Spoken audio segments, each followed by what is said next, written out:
శైలపుత్రి. దుర్గామాత మొదటి స్వరూపము శైలపుత్రి. పర్వతరాజైన హిమవంతుని ఇంట పుత్రికై జన్మించినందున ఆమెకు శైలపుత్రి అనే పేరు వచ్చింది.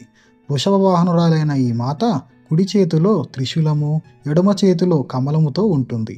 ఈ అవతారమే నవదుర్గలలో మొదటిది. పూర్వజన్మలో ఆమె ప్రజాపతి పుత్రిక. ఆమె పేరు సతీదేవి. ఈమె పరమేశ్వరుని పరిణయమాడింది. ఒకసారి దక్షుడు ఒక మహాయజ్ఞాన్ని చేయాలనుకున్నాడు. దేవతలని, ఋషులని, మునులని అందరినీ ఆ యజ్ఞానికి ఆహ్వానించాడు. కానీ శివుని మాత్రం ఆ యజ్ఞానికి పిలవలేదు. తన తండ్రి ఒక మహాయజ్ఞాన్ని చేస్తున్నాడనే విషయం తెలుసుకున్న సతీదేవి మనసులో అక్కడికి వెళ్ళాలనే కోరిక కలిగింది. ఆమె మనసులోని కోరిక ఆ పరమేశ్వరునికి చెప్పింది. అప్పుడు పరమేశ్వరుడు ఇలా అన్నాడు, కారణం ఏమో గాని దేవి, దక్షుడు మనపై చాలా కోపంగా ఉన్నాడు. అతడు తన యజ్ఞానికి దేవతలందరినీ ఆహ్వానించాడు. వాళ్ళందరికీ యజ్ఞ భాగములు కూడా సమర్పించాడు. కానీ మనల్ని కావాలనే పిలవలేదు అని అనిపిస్తుంది. పిలవని పేరంటానికి వెళ్ళడం మంచిది కాదు. ఈ పరిస్థితిలో నీవు అక్కడికి వెళ్ళడం మంచిది కాదు అని శివుడు చెప్పాడు. కానీ ఆమె వినలేదు. అప్పుడు శంకరుడు వెళ్ళమని చెప్పాడు. సతీదేవి తన తండ్రి ఇంటికి వెళ్ళినప్పుడు తనతో ఎవ్వరూ మాట్లాడలేదు, ఎవరూ ఆదరించలేదు. అందరూ ముఖం పక్కకు తిప్పేసుకున్నారు. తల్లి మాత్రం ఆమెను ప్రేమగా దగ్గరికి తీసుకొని కౌగిలించుకుంది. తండ్రి అయిన దక్షుడు కూడా ఆమెతో అవమానంగా మాట్లాడాడు. తన వారి ప్రవర్తనకు ఆమె మనసు చాలా బాధపడింది. ఇదంతా చూసి సతీదేవి పరమేశ్వరుని మాట వినక చాలా పెద్ద తప్పు చేశానని అనుకుంది. తన భర్త శివునికి జరిగిన ఈ అవమానము ఆమె సహించలేకపోయింది. వెంటనే ఆమె తన రూపమును అక్కడ యోగాగ్నిలో భస్మం చేసుకుంది. ఈ విషయం తెలుసుకున్న శివుడు కోపంతో తన ప్రమద గణాలను పంపి దక్షుని యజ్ఞాన్ని పూర్తిగా ధ్వంసం చేయించాడు. సతీదేవి యోగాగ్నిలో తన తనువును చాలించి మరో జన్మలో శీలరాజైన హిమవంతునికి పుత్రికగా అవతరించింది. ఇప్పుడు ఆమె శీలపుత్రిగా పేరు పొందింది. పార్వతి, హైమావతి కూడా ఆమె పేర్లే. ఉపనిషత్తులోని ఒక కథను అనుసరించి ఆమె హైమావతి రూపంలో దేవతల గర్వాన్ని అణిచివేసింది. శీలపుత్రి అవతారంలో కూడా ఆమె పరమేశ్వరుణ్ణే పెళ్లి చేసుకుంది. పూర్వజన్మలో లాగానే ఈ అవతారంలో కూడా ఆమె శివునికి అర్ధాంగి అయ్యింది. నవదుర్గలలో మొదటి అవతారమైన శీలపుత్రి యొక్క మహిమలు, శక్తులు అనంతములు. నవరాత్రి ఉత్సవంలో మొదటి రోజున ఈ దేవికి పూజలు, ఉపాసనలు జరుగుతాయి. మొదటి రోజు యోగులు ఉపాసన ద్వారా తమ మనసును మూలాధార చక్రమున స్థిరపరుస్తారు. దీని ద్వారానే వారి యోగ సాధనములు ఆరంభమవుతాయి. వందే వాంఛిత లాభాయ చంద్రార్ధకృత శేఖరం వృషారూఢాం శూలధరాం శైలపుత్రిం యశస్వినిం. బ్రహ్మచారిణి. దుర్గామాత యొక్క నవశక్తులలో రెండవది బ్రహ్మచారిణి స్వరూపం. ఇక్కడ బ్రహ్మ అనగా తపస్సు, బ్రహ్మచారి అనగా తపస్సు నాచరించినది అని అర్థం. వేదస్తత్వం తపో బ్రహ్మ అనగా వేదము, తత్వము, తపస్సు. బ్రహ్మచారిణీ దేవి స్వరూపము పూర్తిగా జ్యోతిర్మయము, మిక్కిలి శుభంకరము, భవ్యము. ఈ దేవి కుడి చేతిలో జపమాల, ఎడమ చేతిలో కమండలం కలిగి ఉంటుంది. హిమవంతుని కూతురైన పార్వతియే ఈ బ్రహ్మచారిణీ దేవి. ఈమె పరమేశ్వరుని భర్తగా పొందడానికి నారదముని ఉపదేశముతో ఘోర తపస్సు ఆచరించింది. ఈ కఠిన తపస్సు వల్లనే ఈమెకు తపశ్చారిణి అనగా బ్రహ్మచారిణి అనే పేరు వచ్చింది. తపస్సు చేసే సమయంలో ఈమె కేవలం పండ్లు, కూరగాయలు మాత్రమే తింటూ 1000 సంవత్సరాలు గడిపింది. అందులో కేవలం పచ్చి కూరగాయలు తింటూ 100 సంవత్సరాలు గడిపింది. కొన్ని రోజులైతే కఠిన ఉపాసముతో ఏమీ తినకుండా ఎండకు ఎండుతూ, వానకు తడుస్తూ తపస్సు చేసేది. ఇంత కఠినమైన తపస్సు చేసిన తర్వాత 3000 సంవత్సరాలు నేలపైన రాలిన పండు ఆకులను మాత్రమే ఆమె తింటూ పగలనక రాత్రనక పరమేశ్వరుని ఆరాధించేది. మెల్లగా ఎండుటాకులను కూడా తినడం ఆమె మానేసింది. ఎన్నో వేల సంవత్సరాలు ఆహారము లేకుండానే, నీటిని తాగకుండానే ఆమె తపస్సు చేయడం ఆరంభించింది. ఆకులను కూడా తినకపోవడం వల్ల ఈమెకు అపర్ణ అనే పేరు వచ్చింది. ఎన్నో వేల సంవత్సరాలు కఠినమైన తపస్సు చేయడం వల్ల బ్రహ్మచారిణీ దేవి యొక్క శరీరము పూర్తిగా సన్నగిల్లింది. ఈమె యొక్క పరిస్థితి చూసి తల్లి అయిన మైనాదేవి చాలా బాధపడింది. ఈ కఠిన తపస్సు నుంచి ఆమెను లేపుటకు తల్లి ఉమా, బిడ్డ వద్దు వద్దు అని పిలిచింది. అప్పటి నుంచి బ్రహ్మచారిణీ దేవి పేరు ఉమా అని ప్రసిద్ధికెక్కింది. ఈ దేవి యొక్క ఘోర తపస్సు వల్ల ముల్లోకాల్లో ఆహాకారములు చెలరేగాయి. దేవతలు, ఋషులు, సిద్ధులు, మునులు మొదలగు వారందరూ బ్రహ్మచారి దేవి యొక్క ఈ తపస్సును కని విని ఎరగనట్టి పుణ్యకార్యం అని ఈమెను పొగిడారు. ఆఖరికి బ్రహ్మదేవుడు ఆకాశవాణి ద్వారా ప్రసన్నమైన స్వరముతో ఇలా అన్నాడు: దేవి, ఇంత కఠినమైన తపస్సును ఇంతవరకు ఎవ్వరూ చేయలేదు, ఇక మీదట ఎవ్వరూ చేయలేరు. నీకే ఇది సాధ్యమైంది. అలౌకికమైన నీ తపస్సు ప్రపంచమంతా కొనియాడుతున్నారు. నీ కోరిక తప్పకుండా నెరవేరుతుంది. ఆ పరమేశ్వరుడు నీకు తప్పకుండా భర్త అవుతాడు. ఇక నీవు తపస్సు మాని ఇంటికి వెళ్ళు. త్వరలోనే నీ తండ్రి అయిన హిమవంతుడు నిన్ను ఇంటికి తీసుకొని వెళ్ళడానికి వస్తాడు అని చెప్పాడు బ్రహ్మదేవుడు. దుర్గామాత యొక్క ఈ రెండవ స్వరూపము భక్తులకు, సిద్ధులకు అనంత ఫలప్రదము. ఈ బ్రహ్మచారి మాత ఉపాసనతో మానవులలో తపస్సు, త్యాగము, వైరాగ్యము, సదాచారము, సంయమము వృద్ధి చెందుతుంది. జీవితంలో ఎన్ని ఒడిదుడుకులు ఎదురైనా దేవి అనుగ్రహంతో వారి మనసులు కర్తవ్యం నుండి మరలవు. లోకమాత అయిన బ్రహ్మచారిణీ దేవి కృప వలన వారికి సర్వత్రా సిద్ధి, విజయము లభిస్తాయి. దుర్గా నవరాత్రి పూజలలో రెండవ రోజున ఈమె స్వరూపమే ఉపాసింపబడుతుంది. ఈ రోజు సాధకుని మనసు స్వాధిష్టాన చక్రమునందు స్థిరపడి ఉంటుంది. ఈ చక్రమునందు స్థిరమైన మనసు గల యోగి ఈమె కృపకు పాత్రుడవుతాడు. దదానా కరపద్మాభ్యాం అక్షమాలాక మండలు దేవీ ప్రసీదతు మయి బ్రహ్మచారిణ్యనుత్తమ. చంద్రఘంటాదేవి దుర్గామాత యొక్క మూడవ స్వరూపము చంద్రఘంటాదేవి.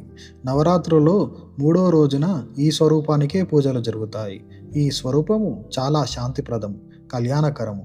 ఈమె తన శిరస్సున దాల్చిన అర్ధచంద్రుడు ఘంటాకృతిలో ఉండుట వలన చంద్రఘంటాదేవి అనే పేరు వచ్చింది. ఈ దేవి శరీర కాంతి బంగారంలా మిలమిలా మెరుస్తూ ఉంటుంది. ఈ దేవి తన 10 చేతుల్లో ఖడ్గము మొదలగు శస్త్రాలను, బాణము ఉన్న అస్త్రములు ధరించి ఉంటుంది. ఈ దేవి వాహనం సింహం. ఈమె ఎల్లప్పుడూ యుద్ధ రూపంలో ఉంటుంది. ఈ దేవి గంట నుండి వెలువడే భయంకరమైన శబ్దాలు వింటేనే క్రూరమైన రాక్షసులు కూడా భయపడుతుంటారు. నవరాత్రి దుర్గా పూజలలో మూడో రోజు సేవ చాలా మహిమ గలది. ఈ రోజు సాధకుని మనసు మణిపూర్వక చక్రంలో ప్రవేశిస్తుంది. చంద్రఘంటాదేవి కృప వలన ఉపాసకునికి దివ్య వస్తు సందర్శనం కలుగుతుంది. దివ్య సుగంధముల అనుభవం కూడా సిద్ధిస్తుంది. అలాగే వివిధ రకాలైన దివ్య ధ్వనులు కూడా వినిపిస్తాయి. ఈ దివ్య అనుభవం కోసం సాధకుడు చాలా జాగ్రత్తగా ఉండాలి. చంద్రఘంటాదేవి కృప వలన సాధకుని సమస్త పాపాలు, బాధలు తొలగిపోతాయి. ఈ దేవి ఆరాధన చాలా ఫలదాయకం. ఈ దేవి ఎల్లప్పుడూ యుద్ధానికి సిద్ధమైనట్లు దర్శనమిస్తుంది. అందుకే ఈ దేవి భక్తుల కష్టాలను త్వరగా నివారిస్తుంది. ఈ దేవి సింహవాహనం ఆరాధన చేసేవారు పరాక్రమవంతులుగా, నిర్భయులుగా ఉంటారు. ఈమె గంట శబ్దం భక్తులను భూత, ప్రేత, పిశాచాల నుండి కాపాడుతుంది. ఈమెను ఆరాధిస్తే చాలు భక్తులకు అభయగంట ధ్వని వినిపిస్తుంది. ఈ దేవి దుష్టులను అణచివేయుటలో, హతమార్చుటలో ఎల్లప్పుడూ సిద్ధంగా ఉంటుంది. అయినా భక్తులకు, ఉపాసకులకు ఈమె స్వరూపము చాలా సౌమ్యముగా, ప్రశాంతముగా కనిపిస్తుంది. ఈమెను ఆరాధించడం వలన సాధకులకు వీరత్వము, నిర్భయతత్వముతో పాటు సౌమ్యము, వినయము వృద్ధి చెందుతుంది. వారి కన్నుల కాంతి, ముఖ వర్చస్సు, శరీరం దృఢమవుతుంది. సద్గుణాలు వృద్ధి చెందుతాయి. వారి కంఠస్వరంలో అలౌకికమైన దివ్య మాధుర్యము రాశిగా ఏర్పడుతుంది. చంద్రఘంటాదేవిని ఆరాధించువారు, ఉపాసించిన వారు ఎక్కడికి వెళ్ళినా వారిని దర్శించిన వారందరూ సుఖశాంతులు పొందుతారు. ఈ దేవీ సాధకుల శరీరముల నుండి దివ్యములు, ప్రకాశవంతములు అయిన పరమాణువులు బహిర్గతమవుతుంటాయి. ఈ దివ్య ప్రక్రియ సామాన్యుల దృష్టికి కనిపించదు. కానీ ఉత్తమ సాధకులు, వారిని అనుసరించేవారు మాత్రమే వీటిని గ్రహించి అనుభూతిని పొందగలరు. మనము త్రికరణ శుద్ధిగా కర్మలను చేయాలి. పవిత్ర మనసుతో చంద్రఘంటాదేవిని శరణు పొంది ఆమెను ఉపాసించుట, ఆరాధించుట మంచిది. ఈ దేవి ఉపాసన వలన సమస్త సాంసారిక కష్టముల నుండి విముక్తులమై సహజంగానే పరమపద ప్రాప్తికి అర్హులమవుతాము. నిరంతరము ఆమె పవిత్ర మూర్తిని ధ్యానించుట తప్పక ప్రయత్నించాలి. ఈ దేవి ధ్యానము మనకు ఇహపర లోకములందుండి పరమ కళ్యాణదాయకమైన సద్గుణములను ప్రాప్తింపజేస్తాయి. పిండజ ప్రవరారుడా చండ కోపాస్త్ర కైరుత ప్రసాదం తనుతే మహ్యం చంద్రఘంటేతి విశ్రుత. కూష్మాండాదేవి దుర్గామాత యొక్క 4వ స్వరూపము కూష్మాండాదేవి. ఈ దేవి బ్రహ్మాండమును అవలీలగా సృష్టించింది. అందువల్ల ఈ దేవికి కూష్మాండ అనే పేరు వచ్చింది. సృష్టి జరగకముందు అంతటా అంధకారమే ఉండేది. అప్పుడు ఈ దేవి అవలీలగా బ్రహ్మాండమును సృష్టించింది. అందువల్ల ఈమెయే సృష్టికి ఆదిశక్తి. ఈ సృష్టి రచనకు పూర్వము బ్రహ్మాండమునకు అస్తిత్వమే లేదు. సూర్యమండలంలో నివసించగల శక్తి ఈ దేవికే ఉంది. ఈ దేవి శరీర కాంతి సూర్యకిరణాలలా వెలుగుతూ ఉంటుంది. ఈమె తేజస్సు నిరూపమానము, దానికి అదే సాటి. ఇతర దేవతలెవ్వరూ ఈమె తేజ ప్రభావములతో సమానము ఎవ్వరూ లేరు. ఈమె యొక్క తేజస్సు వలన దశ దిశలు వెలుగుతున్నాయి. బ్రహ్మాండములోని సకల వస్తువులలో ప్రాణులన్నింటిలో గల తేజస్సు ఈమె ఛాయే. ఈ దేవి 8 భుజాలతో ఉంటుంది. అందువలన ఈ దేవికి అష్టభుజాదేవి అని పేరు వచ్చింది. ఈ దేవి 7 చేతులలో వరుసగా కమండలం, ధనుస్సు, బాణము, కమలము, అమృత కలశము, చక్రము కలిగి ఉంటాయి. 8వ చేతిలో సర్వసిద్ధులను, నిధులను ప్రసాదించు జపమాల ఉంటాయి. ఈ దేవి వాహనం కూడా సింహమే. సంస్కృతంలో కూష్మాండ అంటే గుమ్మడికాయ, కూష్మాండ బలి అంటే ఆమెకు ఎంతో ఇష్టం. అందువలన ఈమెకు కూష్మాండ అని పేరు వచ్చింది. నవరాత్రి ఉత్సవాలలో 4వ రోజు కూష్మాండదేవి స్వరూపముని దుర్గామాత భక్తుల పూజలను అందుకుంటుంది. ఈ రోజు భక్తుని మనసు అనాహిత చక్రమునందు స్థిరపడి ఉంటుంది. అందువల్ల ఈరోజు భక్తులు చాలా పవిత్రమైన, నిశ్చలమైన మనసుతో కూష్మాండాదేవి స్వరూపమును ధ్యానం చేస్తూ పూజలు చేస్తారు. భక్తులు ఈ దేవిని చక్కగా ఉపాసించుట వలన ఈ దేవి వారి రోగములను, శోకములను నుంచి కాపాడుతుంది. ఈ దేవి భక్తులకు ఆయురారోగ్యమును ఇస్తుంది. కొద్దిపాటి భక్తికే ఈ దేవి ప్రసన్నురాలవుతుంది. మనుషులు నిర్మల హృదయముతో ఈ దేవిని ఆరాధిస్తే వారికి అతి సులభముగా పరమపదము లభిస్తుంది. శాస్త్రంలో, పురాణంలో చెప్పబడిన రీతిగా విధి విధానాన్ని అనుసరిస్తూ మనము దుర్గాదేవిని ఆరాధిస్తూ ఉండాలి. మనుషులు సహజంగా భవసాగరంలో తరించుటకు ఈ తల్లి యొక్క ఆరాధన చాలా సులభమైన, శ్రేయస్కరమైన మార్గము. మనుషులకు అన్ని వ్యాధుల నుండి విముక్తి పొందడానికి, జీవితం సుఖమయం కోసం ఉన్నతిని పొందడానికి కూష్మాండాదేవిని ఆరాధిస్తే చాలు. సుర సంపూర్ణ కలశం రుధిరాప్లుతమేవచ దదానా హస్త పద్మాభ్యాం కూష్మాండ శుభదాస్తుమే.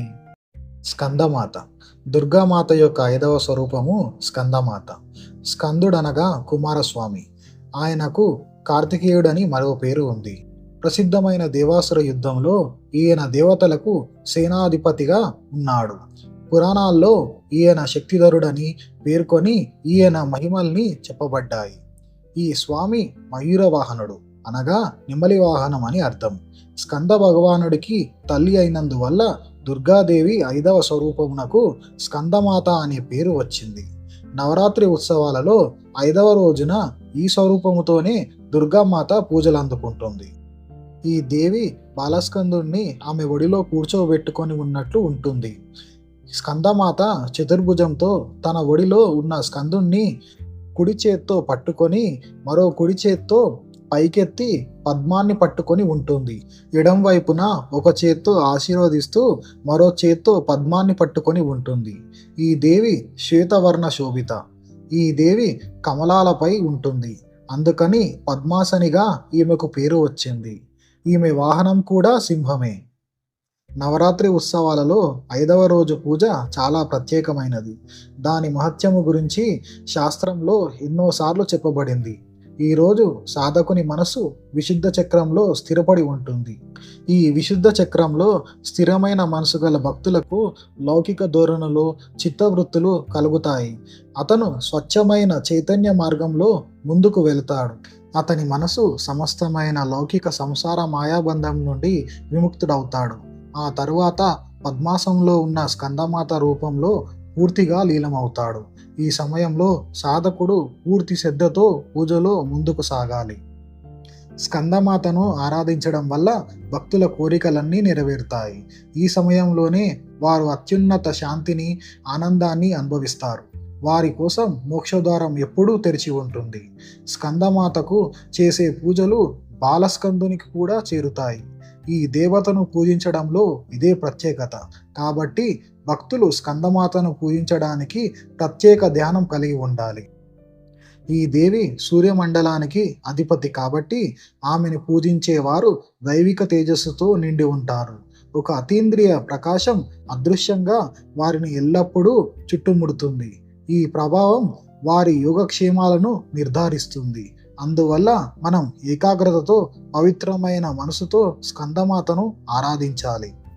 సింహాసనగత నిత్యం పద్మాశ్రిత కరద్వయ శుభదాస్తు సదాదేవి స్కందమాత యశస్విని. కాత్యాయని దేవి. దుర్గామాత యొక్క 6వ స్వరూపము కాత్యాయని దేవి.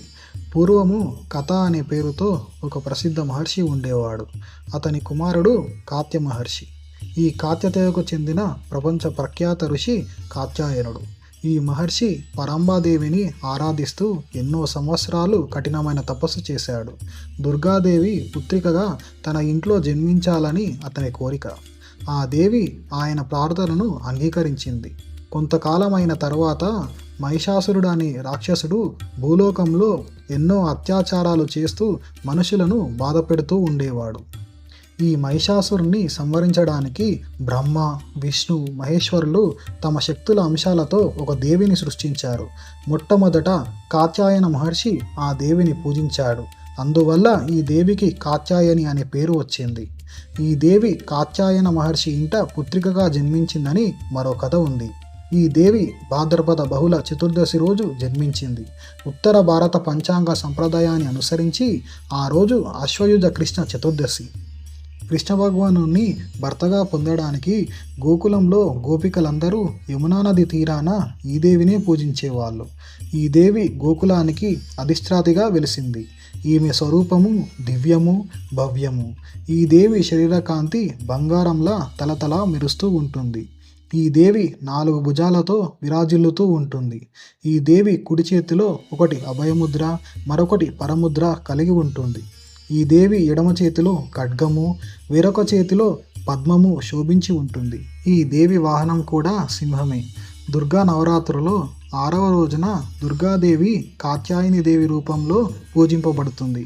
ఈ రోజు సాధకుని మనసు ఆజ్ఞాచక్రమునందు స్థిరపడి ఉంటుంది. యోగ సాధనలో ఈ ఆజ్ఞాచక్రం యొక్క స్థానము ముఖ్యమైనది. ఈ చక్రంలో దృఢ సంకల్పం కలిగిన భక్తుడు కాత్యాయని దేవి పాదాల వద్ద తన సర్వస్వాన్ని అర్పిస్తాడు. సంపూర్ణ ఆత్మసమర్పణ చేసిన భక్తునికి కాత్యాయని దేవి దర్శనం ఇస్తుంది. ఈ దేవిని భక్తితో సేవించిన వారికి ధర్మార్థ కామ మోక్షాల చతుర్విధ పురుషోర్ధముల ఫలములు లభిస్తాయి. అతడు ఈ లోకంలో అలౌకిక తేజస్సులను, ప్రభావములను పొందుతాడు. రోగములు, శోకములు, సంతాపములు, భయములు మొదలైనవి అతని నుండి దూరం అవుతాయి. జన్మ జన్మాంతర పాపములు నశించడానికి ఈ దేవిని ఆరాధించడం చాలా సులువైన సరళమైన మార్గము. ఈ దేవిని ఆరాధించిన వారు పరమపద ప్రాప్తికి అర్హులవుతారు. అందువల్ల మనము అన్ని విధాలా ఈ తల్లిని ఆరాధిస్తూ ఈ దేవి పూజలు, ఉపాసనలు చేయడం మంచిది. చంద్రహాసోజ్వలకర శార్దూల వరవాహన కాత్యాయని శుభం దద్యాదేవి దానవగాతిని. కాలరాత్రి దేవి. దుర్గామాత యొక్క 7వ శక్తి స్వరూపము కాలరాత్రి దేవి. ఈ దేవి శరీరం కటిక చీకటిలా నల్లగా ఉంటుంది. ఈ దేవి మెడలో హారము విద్యుత్ కాంతుల దగదగా మెరుస్తూ ఉంటుంది. ఈ దేవి 3 నేత్రాలు కలిగి ఉంటుంది. ఆ నేత్రాలు బ్రహ్మాండంలా గుండ్రంగా ఉంటాయి. వాటి నుండి విద్యుత్ కాంతులు ప్రసరిస్తాయి. ఈ దేవి నాసిక శ్వాస ప్రశ్వాసలు భయంకరమైన అగ్నిజ్వాలను విడలగక్కుతూ ఉంటుంది. ఈ దేవి వాహనం గాడిద. కాలరాత్రి స్వరూపము చూడడానికి చాలా భయంకరంగా ఉన్న ఈ దేవి ఎప్పుడూ అదృష్టాన్ని ప్రసాదిస్తుంది. అందుకే ఈ దేవిని శుభంకరి అని పిలుస్తారు. ఈ దేవిని చూసిన భక్తులు ఎలాంటి భయం లేదా ఆందోళన చెందాల్సిన అవసరం లేదు. దుర్గా నవరాత్రుల్లో 7వ రోజు దుర్గామాత కాలరాత్రి స్వరూపంలో పూజలు అందుకుంటుంది. ఈ రోజు సాధకుని మనసు సహస్రార చక్రమున స్థిరపడి ఉంటుంది. అతనికి బ్రహ్మాండంలో ఉన్న సహస్ర సిద్ధుల గురించి తెలుస్తుంది. ఈ చక్రంలో స్థిరపడిన సాధకుని మనసు పూర్తిగా కాలరాత్రి దేవిపై స్థిరపడి ఉంటుంది. ఈ దేవి సాక్షాత్కారం వల్ల భక్తునికి మహాపుణ్య ఫలములు లభిస్తాయి. అతనికి సమస్త పాపాలు, ఎదురవుతున్న ఆపదలు అన్నీ తొలగిపోతాయి. అతనికి అక్షయ పుణ్యలోక ప్రాప్తి కలుగుతుంది. కాలరాత్రి దేవి దుష్టులను అంతమొందిస్తుంది. ఈ దేవిని స్మరిస్తే చాలు దానవులు, దైత్యులు, రాక్షసులు, భూత ప్రేత పిశాచాలు భయంతో పారిపోతాయి. ఈ దేవి అనుగ్రహంతో గ్రహబాధలు తొలగిపోతాయి. ఈ దేవిని ఆరాధించిన వారికి అగ్ని, జలము, జంతువులు మొదలైన భయములు గాని, శత్రువుల భయములు గాని, రాత్రి భయము గాని ఉండవు. ఈ దేవి కృప వలన భక్తులు సర్వదా భయవిముక్తులు అవుతారు. భక్తులు ఎల్లప్పుడూ భక్తితో కాలరాత్రి దేవిని పూజించాలి. త్రికరణ శుద్ధి కలిగి ఉండాలి. ఈ దేవి సర్వశుభంకరి. ఈ దేవిని పూజించడం వల్ల అంతులేని పుణ్యాలు లభిస్తాయి. ఈ దేవిని నిరంతరం స్మరించడం, ధ్యానించడం మరియు పూజించడం మనకు శుభప్రదం. ఏకవేణి జపకర్ణాపుర నగ్న కరాస్థిత లంబోష్టి కర్ణికాకర్ణి తైలాభ్యక్త శరీరిని వామ పాదోల్ల సల్లోహల తాకంటక భూషణ వరమూర్ధధ్వజ కృష్ణ కాలరాత్రిం భయంకరి. మహాగౌరీదేవి. దుర్గామాత యొక్క 8వ స్వరూపము మహాగౌరీదేవి. ఈ దేవి శ్వేతవర్ణ శోభిత. ఈమె ధరించు వస్త్రములు, ఆభరణముల నుండి కాంతులు వెదజల్లుతాయి. ఈ దేవి 4 భుజాలతో విరాజిల్లుతూ ఉంటుంది. ఈ దేవి వాహనము వృషభము. ఈ దేవి తన కుడి చేతుల్లో ఒక దానిలో అభయముద్రను, మరొక దానిలో త్రిశూలాన్ని పట్టుకొని ఉంటుంది. అదే విధంగా ఎడమ చేతుల్లో ఒక దానిలో డమరుకం, మరొక దానిలో వరముద్ర కలిగి ఉంటుంది. ఈ ముద్రలలో దేవి దర్శనము ప్రశాంతంగా ఉంటుంది. పార్వతీ అవతారంలో ఈ దేవి పరమేశ్వరుని భర్తగా పొందడానికి కఠోరమైన తపస్సు చేసింది. అంతటి తీవ్రమైన తపస్సు కారణంగా ఈ దేవత శరీరం పూర్తిగా నల్లగా మారింది. తన తపస్సుకు సంతోషించిన శివుడు గంగాజలం తన మీద చల్లగా ఈ దేవత తెల్లగా విద్యుత్ కాంతుల్లా ప్రకాశవంతంగా మారింది. అప్పటి నుండి ఈ దేవి మహాగౌరిగా పిలువబడుతుంది. దుర్గా నవరాత్రుల్లో 8వ రోజు దుర్గామాత మహాగౌరి రూపంలో పూజలు అందుకుంటుంది. ఈ దేవి మహాశక్తివంతురాలు. ఈ దేవిని ఆరాధించిన వారి పూర్వజన్మ పాపాలు పూర్తిగా నశిస్తాయి. భవిష్యత్తులో కూడా వారికి పాపాలు కానీ దుఃఖాలు కానీ వారి దరి చేరవు. వారు అన్ని విధాలుగా పవిత్రులై అక్షయమైన పుణ్య ఫలాలను పొందుతారు. మహాగౌరీ దేవిని ధ్యానించడం, స్మరించడం, పూజించడం, ఆరాధించడం వల్ల భక్తులకు అన్ని రకాల శుభాలు కలుగుతాయి. ఈ దేవిని ఎల్లప్పుడూ ధ్యానించడం మనకు మంచిది. ఈ దేవి కృప వలన అలౌకిక సిద్ధులు లభిస్తాయి. సాధకులు ఈ దేవిని ఏకాగ్రతతో భక్తితో పూజిస్తే వారి కష్టాలు తొలగిపోతాయి. శ్వేతే వృషే సమారూఢ శ్వేతాంబరధర శుచిం మహాగౌరీ శుభం దద్యాత్ మహాదేవ ప్రమోదద. సిద్ధిదాత్రి దేవి. దుర్గామాత యొక్క 9వ శక్తి స్వరూపము సిద్ధిదాత్రి. ఈ దేవి సర్వసిద్ధులను ప్రసాదిస్తుంది. మార్కండేయ పురాణంలో అనిమ, మహిమ, గరిమ, లగిమ, ప్రాప్తి, ప్రాకామ్యము, ఈషిత్వము, వశిత్వము అని అష్టసిద్ధులు చెప్పబడ్డాయి. శ్రీకృష్ణుని జనన కథ అయిన బ్రహ్మ వైవర్త పురాణంలో సిద్ధులను 18 వర్గాలుగా వర్ణించారు. వాటి పేర్లు అనిమ, లగిమ, ప్రాప్తి, ప్రాకామ్యము, మహిమ, ఈశ్వితము, వశిత్వము, సర్వకామాన వసాయితి, సర్వజ్ఞానత్వము, దూరశ్రవణము, పరకాయ ప్రవేశము, వాక్సిద్ధి, కల్పవృక్షత్వము, సృష్టి, సంహారకర్ణ సామర్థ్యము, అమరత్వము, సర్వనాయకత్వము, భావన, సిద్ధి.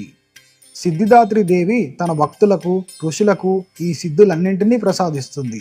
దేవి పురాణంలో పరమేశ్వరుడు దేవి అనుగ్రహం వల్లనే ఈ సిద్ధులన్నింటినీ పొందాడని చెప్పబడింది. ఈ దేవి కమలంపై కూర్చొని ఉంటుంది. ఈ దేవి కుడివైపున ఒక చేతిలో చక్రము, మరొక చేతిలో గదను ధరించి ఉంటుంది. ఎడం వైపున ఒక చేతిలో శంఖము, మరొక చేతిలో కమలము ధరించి ఉంటుంది. నవరాత్రి ఉత్సవాలలో 9వ రోజున దుర్గామాత సిద్ధిదాత్రి దేవి రూపంలో పూజలు అందుకుంటుంది. సృష్టిలో ఆమెకు అతీతమైనది ఏదీ లేదు. ఈ రోజు దేవిని పూర్తి భక్తితో మరియు శాస్త్రీయ పద్ధతులతో పూజించే వారికి అన్ని సిద్ధుల గురించి తెలుస్తుంది. ఆమె కృప వల్ల భక్తులు ఈ విశ్వాన్నే జయించగలిగే శక్తిని పొందుతారు. ఈ దేవిని ఆరాధించే వారికి ఈ దేవి కృప ప్రభావం వల్ల అంతులేని బాధ మరియు సంసార చక్రం నుండి విముక్తులవుతారు. అలాగే అన్ని ఆనందాలను అనుభవించడమే కాకుండా మోక్షాన్ని కూడా పొందుతారు. సిద్ధ గంధర్వ యక్షాదయం అసురైర మరైరపి సేవ్యమానా సదా భూయాత్ సిద్ధిదా సిద్ధిదాయిని.